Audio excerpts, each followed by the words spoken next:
The story of Lil Yummy is probably the saddest and most insane story I've ever talked about on my channel.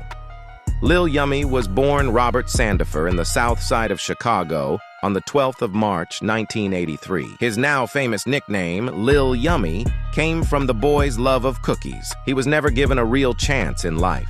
Both Yummy's parents were teens when he was born. As a baby, his mother was a prostitute and his father was in jail. Yummy's mother used to beat her children violently, and at only 4, he was taken away to live with his grandmother. Things didn't get much better for Yummy, though. His grandmother was housing 19 children, so Yummy ended up being completely neglected. He was also abused by his grandmother, and Yummy would often be found with cigarette burns all over his body. At only 8 years old, Yummy dropped out of school and became involved in the streets. Crazily, at this age, Yummy learned how to drive and began robbing cars. He also became known in his neighborhood for breaking into houses. At this time, he fell in with the black disciples who used kids as drug runners because they would receive such light sentencing. Yummy even got BDN tattooed on his right forearm, which stood for Black Disciple Nation. At 10, Yummy was arrested for armed robbery. The police, after arresting Yummy, took him to a psychological examiner who reported Robert is a child growing up without any encouragement and support, and that he has a sense of failure that has infiltrated almost every aspect of his inner self. Not long after this arrest, he was sent to the Lawrence Hall DCFS shelter on Chicago's North Side. This was a place for troubled homeless boys to stay, but Yummy ran away and continued his life of crime. All of these activities meant Yummy had 23 felonies at the age of 11. He genuinely scared cops, lawyers, and judges because of how little he cared. An interview with a lady who lived on his block describes very well how bad he really was. How long did you know him? Since I've been staying around here. How long was that? About a year. Yeah? Mm-hmm. What was he like? Bad. Bad? Like, when you say bad, what do you mean? Fighting, stealing, breaking in people's houses. I think you should have asked this question. Yeah? Shut up! Why am I open up that door? Did you ever see, like, the police coming to his house? Every other day. Every other day the police were coming to his house? Mm-hmm. Yeah? When you found out that he was killed, right? What did you think? I mean, it shocked me. He shouldn't have got killed like that. I mean, he didn't have to die the way he was killed, but that's the life you live. That's what happened. At 11, he was supplied with a gun by a member of his gang and began flexing it to scare people on his block. Sadly, this gun would be the beginning of Yummy's end. A BD member ordered the 4'6" child to carry out a hit on arrival. He approached a group of boys standing on South Perry Avenue around 6:30. Yummy walked up to 16-year-old Keonta Britton and asked him what gang he claimed.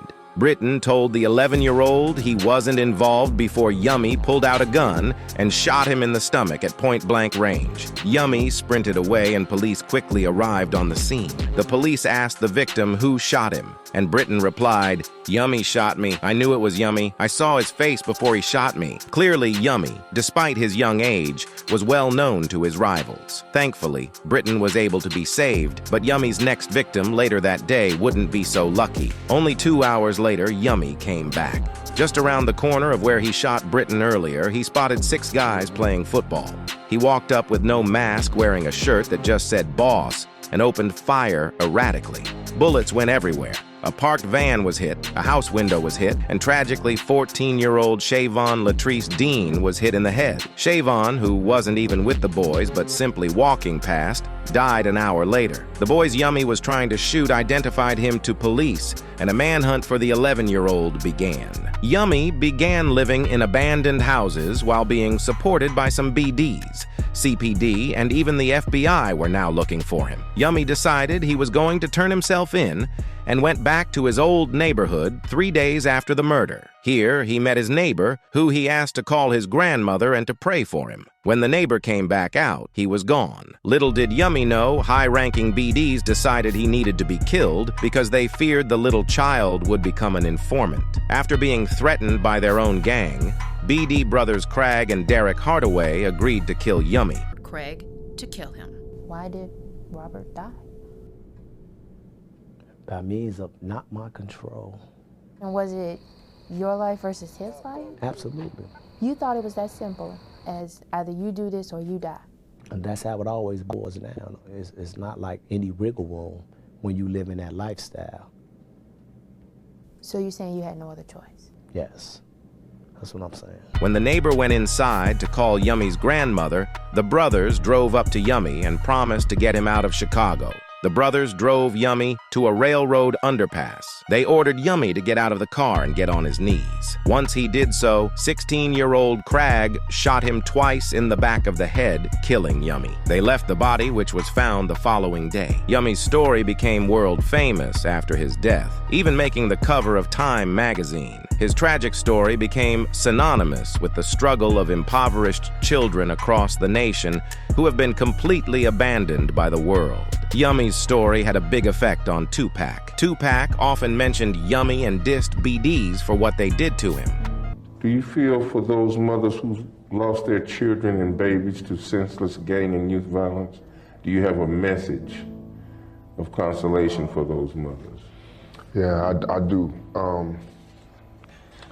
Like with Yummy, when he passed on, you know, I know that hurt his family. I know it hurt the family of the female he supposedly have, you know, shot. Just recently, this lady wrote me named. The two brothers were found guilty of murder and served 2 decades. Derek was released in 2016 and Crag in 2020. The only positive light in this story is the pair managed to turn their lives around while in jail. After being completely abandoned by the BDs who put no money on the brothers' books, Crag and Derek left the gang. Why not tell?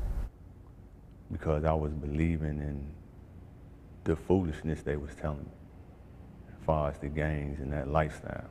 What did they tell you? How they gonna be there, support, take care of us, our families, everything. And? Nothing. Literally nothing. No letter, no contact, no money for me, my family, they needs, no lawyer, literally nothing. Both got their GEDs and associated degrees. Derek learned to landscape by working in the prison garden, and Crag is involved in anti-violence programs. It's easy to look at Yummy as a gangster who died the way he lived, but he was a child who never received support from anyone. He was a child who grew up in an environment where a bed to sleep on was a luxury. We're all influenced heavily by our environment. His environment was violence with no guidance. There really has to be questions asked of a society that allows an 8-year-old child to drop out of school with nothing else for him to do. Rest in peace to both Siobhan Latrice Dean and Yummy. Make sure you like and subscribe if you made it to the end. It's free and really helps me out. Check out some of the other videos on my channel on screen now.